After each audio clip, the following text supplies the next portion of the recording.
Assalamualaikum warahmatullahi wabarakatuh. Saya Lutfika Zuratul Muna dari kelas IPA B NBM 1910303032, Program Studi Pendidikan IPA Universitas Tidar. Kali ini saya akan menjelaskan mengenai simulasi gerak melingkar beraturan menggunakan aplikasi Scratch. Sebelumnya, teman-teman tahu nggak sih apa itu gerak melingkar? Oke, jadi gerak melingkar ini adalah gerak yang menghasilkan lintasan berupa lingkaran. Gerak melingkar terjadi karena vektor kecepatan atau V dan percepatan A itu selalu saling tegak lurus. Untuk persamaan kinematika gerak melingkar ini identik dengan kinematika gerak lurus, namun besaran yang digunakan dalam gerak melingkar menggunakan besaran sudut. Baik, langsung saja kita masuk ke simulasi. Di sini saya menggunakan beberapa variabel, ada X0, saya buat 0. Di sini nanti posisi awalnya 0, kemudian Y0-nya 100, R atau jari-jari saya buat 100, T waktu, kemudian kecepatan sudut atau omega saya buat 20 radian per sekon. Di sini juga ada fungsi posisi X dan Y. Ini menggunakan rumus di mana X ini menggunakan rumus R cos omega T, sedangkan Y menggunakan R sin omega T. Nah, untuk coding di bawah ini sama seperti kemarin ya. Ini untuk mengatur titik-titiknya, kemudian juga nanti ada suaranya. Di sini untuk mengulangi biar nanti bisa bergerak.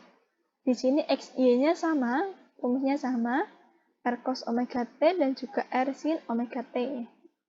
Baik, langsung kita simulasikan jika dalam keadaan normal, di mana R-nya ini 100 dan omega atau kecepatan sudutnya ini 20, apa yang terjadi?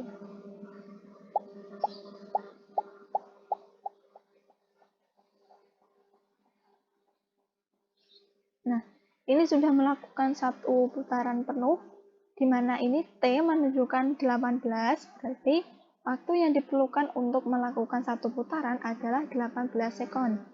Kemudian kita lihat titik-titiknya ini, dari satu titik ke titik lain, nah yang berdekatan ini adalah besar sudutnya.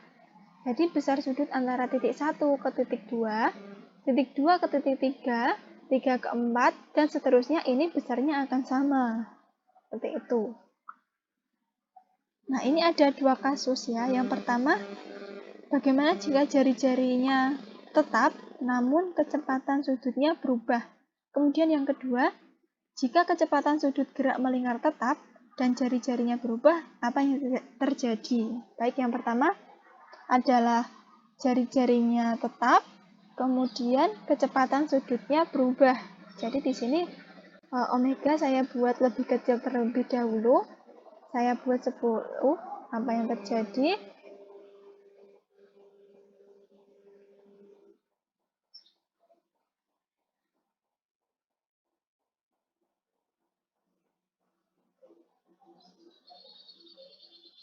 Nah, di sini terlihat waktunya ini semakin lama, semakin besar ya, angka menunjukkan semakin besar, artinya semakin kecil kecepatan sudutnya, ini waktu yang diperlukan untuk melakukan satu putaran ini semakin lama.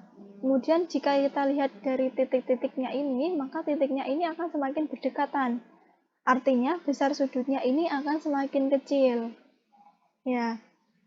Tapi bagaimana jika kecepatan sudutnya ini kita perbesar?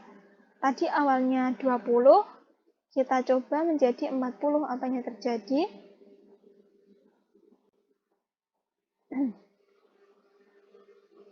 Nah, di sini bisa dilihat untuk melakukan satu putaran ini, T menunjukkan angka 9, artinya membutuhkan 9 detik. Untuk titiknya ini terlihat sekali sangat berjauhan, maka semakin besar omeganya atau kecepatan sudutnya ini, sudut yang dibentuk ini akan semakin besar dan waktu yang dibutuhkan akan semakin sedikit. Sebaliknya, jika omeganya ini semakin kecil atau diperkecil, maka sudut yang dibentuk ini akan semakin kecil, sedangkan waktu yang diperlukan untuk melakukan satu putaran ini akan semakin lama. Nah, untuk kasus yang kedua, jika kecepatan sudut gerak melingkar tetap dan jari-jari berubah, apa yang terjadi? Jadi kita di sini atur dulu omeganya 20 normal, kemudian R-nya ya kita perkecil menjadi 50. Apa yang terjadi?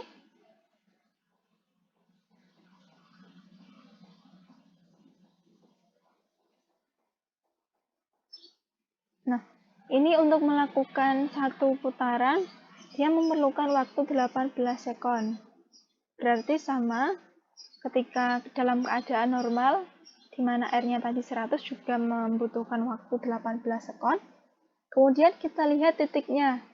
Jadi titiknya di sini semakin kecil, juga semakin rapat. Nah, berarti semakin kecil jari-jarinya, ini sudut yang dibentuk juga akan semakin kecil, namun waktunya ini tetap. Tapi bagaimana jika jari-jarinya ini diperbesar? Apakah waktunya akan tetap ataukah lebih kecil atau lebih besar? Kita lihat. Kita buat 150.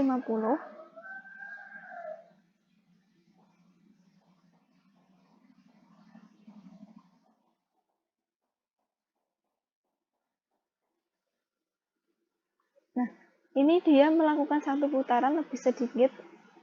Berarti kalau dia pas di sini, berarti dia menunjukkan angka 18. Artinya, untuk waktu yang diperlukan ini sama. Ketika keadaan normal, jari-jarinya diperbesar maupun diperkecil. Namun kita lihat titik-titiknya di sini. Nah, dia ini semakin berjauhan. Ya, artinya di sini sudut yang dibentuk ini semakin besar.